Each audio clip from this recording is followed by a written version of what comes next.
अभी जहां एक दिन पहले ही अरविंद केजरीवाल तिहाड़ जेल की सलाखों के पीछे चले गए, वहीं दूसरी ओर ईडी के एक स्टेटमेंट ने आम आदमी पार्टी में तहलका मचा दिया था। आतिशी और सौरभ भारद्वाज का दिल्ली रूस एवेन्यू कोर्ट में नाम लेते हुए एएसजी एसवी राजू ने बवाल खड़ा कर दिया और वक्त नहीं लगा जब ये खबरें भी आने लगी कि ये दोनों मिनिस्टर्स भी अब ईडी द्वारा अरेस्ट किए जाएंगे। हालांकि एक शॉकिंग टर्न ऑफ इवेंट में आतिशी ने एक प्रेस कॉन्फ्रेंस में लोगों को और चौंकाते हुए कह दिया, जैसा कि मैंने कल शाम को ट्वीट करके बताया था कि आज एक बहुत ही सनसनीखेज खबर मैं आप सबके सामने रखने वाली हूँ। तो मैं सभी मीडिया के साथियों से देश भर के लोगों को ये बताना चाहती हूँ कि भारतीय जनता पार्टी ने मेरे एक बहुत व्यक्तिगत करीबी व्यक्ति के माध्यम से मुझे भारतीय जनता पार्टी ज्वाइन करने के लिए अप्रोच किया। मुझे ये कहा गया कि या तो मैं भारतीय जनता पार्टी ज्वाइन कर लूं, अपना पॉलिटिकल करियर बचा लूं, अपना पॉलिटिकल करियर बढ़ा लूं, और अगर भारतीय जनता पार्टी नहीं ज्वाइन करी तो आने वाले 1 महीने में ईडी द्वारा मुझे गिरफ्तार कर लिया जाएगा।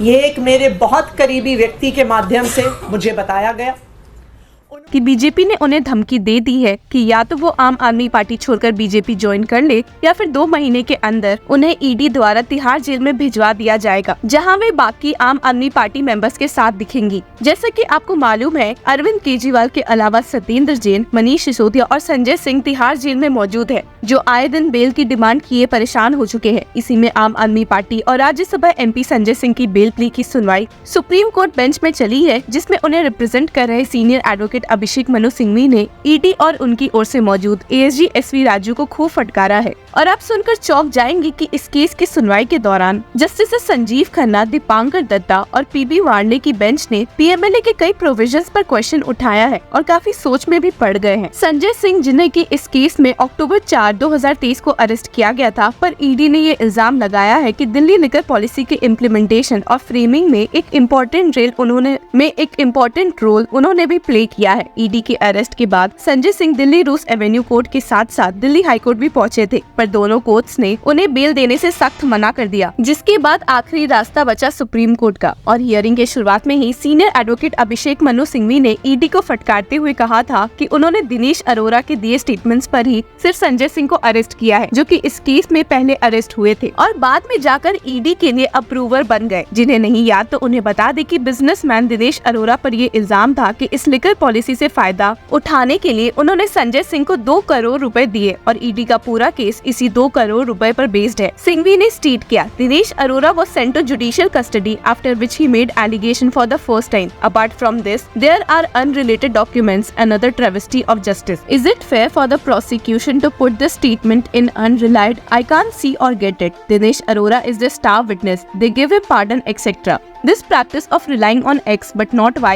must be stopped by the court. Singhvi ने आगे ये भी कहा कि दिनेश अरोड़ा के पहले दिए कई स्टेटमेंट्स में संजय सिंह का नाम शामिल ही नहीं है और यहाँ तक कि ईडी को ये 2 करोड़ की अमाउंट मिली भी नहीं है, तो फिर भला ईडी को उन्हें अरेस्ट करने की नीड क्यों पड़ी। आपको बता दें कि सीनियर एडवोकेट अभिषेक मनु सिंघवी के इन पॉइंट से सुप्रीम कोर्ट बेंच ने भी अग्री किया, जब उन्हें दिखा कि अरोड़ा के द्वारा दिए गए स्टेटमेंट्स के बिहाफ पर ईडी के पास कोई और एविडेंस नहीं है। Justice Sanjiv Khanna stated, nothing has been recovered, there is no trace. Singhvi ने आगे ये भी कहा कि ईडी ने संजय सिंह को टारगेट किया है और उनके द्वारा दिए गए एक प्रेस कॉन्फ्रेंस के तुरंत बाद ही उन्हें अरेस्ट भी कर लिया था। सिर्फ यही नहीं, दिनेश अरोड़ा द्वारा दिए स्टेटमेंट्स एक टाइम के बाद संजय सिंह को ही टारगेट करते हैं, जब से ईडी ने अरोड़ा को अरेस्ट किया हुआ था। प्रेस कॉन्फ्रेंस के बारे में बोलते हुए senior advocate Abhishek Manu stated, they ED pounced on me, Singh, after my press conference. Perhaps my press conference was foolish, but you can be foolish and outspoken in a free country. Interesting mode तब लिया जब supreme court bench prevention of money laundering act और prevention of corruption act के एक legal question में फंस गई।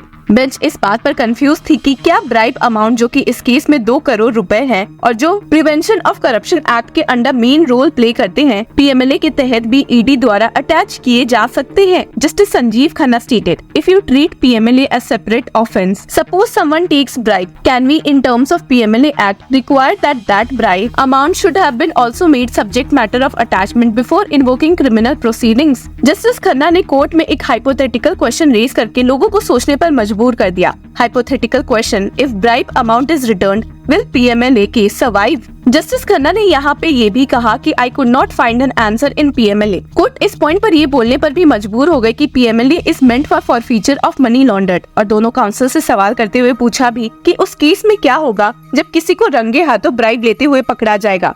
इस क्वेश्चन का जवाब देते हुए सीनियर एडवोकेट सिंघवी ने कहा, PMLA offense has to act on predicate offense. If you accept you are unable to attach, you accept you are unable to find. Therefore, there is no proceeds of crime. जहाँ सिंघवी ने proceeds of crime पर focus किया, which is the anchor of the offense according to him, वहीं ASG SV Raju underlined that even concealment is covered by PMLA. हालांकि ASG SV Raju के submissions का पलट जवाब देते हुए सीनियर एडवोकेट सिंघवी ने स्टेट भी किया है, The allegation with great respect appears very vague and subjective. My charts demonstrate there is no material in the recorded statements. ये सब सुनने के बाद सुप्रीम कोर्ट बेंच ने ईडी की ओर से मौजूद होकर ASG SV राजू से सवाल किया कि क्या ईडी को संजय सिंह की और कस्टडी चाहिए या नहीं। ये सवाल सुप्रीम कोर्ट बेंच ने इसलिए भी किया है क्योंकि उन्होंने पहले एक ओकेजन पर कहा था कि अगर वे संजय सिंह को बेल देने का सोचेंगे भी तो it may have to observe in his favour considering the mandate of section 45 of Prevention of Money Laundering Act PMLA. आपको बता दें कि section 45 of the PMLA requires the court to provide the public prosecutor an opportunity to oppose the bail application of the accused. It also states that the court can release the accused only if satisfied that there are reasonable grounds for believing that he is not guilty of the offence and that he is not likely to commit any offence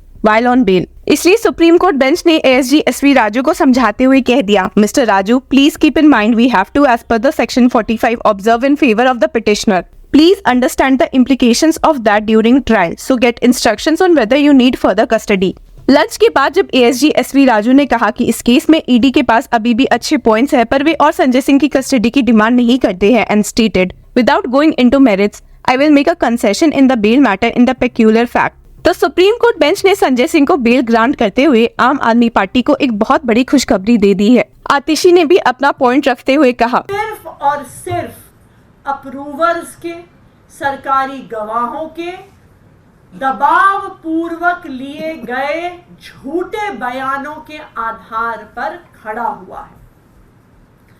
आज जो ED का पर्दाफाश हुआ है पूरे देश के सामने, अब हम ये उम्मीद करते हैं कि इस केस में जो एक मनी ट्रेल है उसको अब ईडी इन्वेस्टिगेट करेगी, उसकी जांच करेगी. जो शराब कारोबारी शरद चंद्र रेड्डी ने 55 करोड़ रुपया भारतीय जनता पार्टी को दिया, जो इस केस की इकलौती एस्टैब्लिश्ड मनी ट्रेल है, उसकी ईडी जांच करेगी. अब देखते हैं कि क्या आने वाले दिनों में हम ऐसे ही अरविंद केजरीवाल की भी बेल की उम्मीद कर सकते हैं या नहीं. Till then keep following Law चक्रा.